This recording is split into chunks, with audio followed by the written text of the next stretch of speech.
প্যাকেজিংটা একদমই ভালো না। ফ্লিপকার্ট জাস্ট একটাই পেপার লাগিয়ে দিয়ে ছেড়ে দিয়েছে। এই বক্সটা এরকমই এসেছে। প্যাকেজিংয়ের ওপর নাম্বার দিতে হলে আমি একে আউট অফ 10 2 দেব, কেন একদমই প্যাকেজিং ভালো হয়নি। এবার আসি আসল জিনিসটার বিষয়। এবার আনবক্সিং করে দেখি এর মধ্যে যে জিনিসটা অর্ডার দিয়েছি সেটা কেমন এসছে।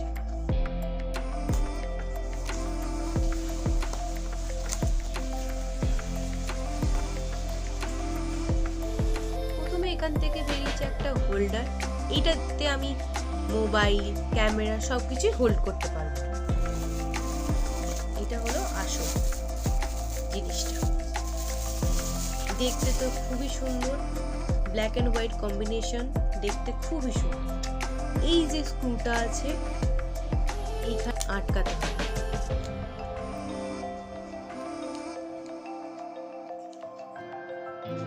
এটা আটকানোর পরে এর লুকটা এরকমই আসছে, খুবই সুন্দর।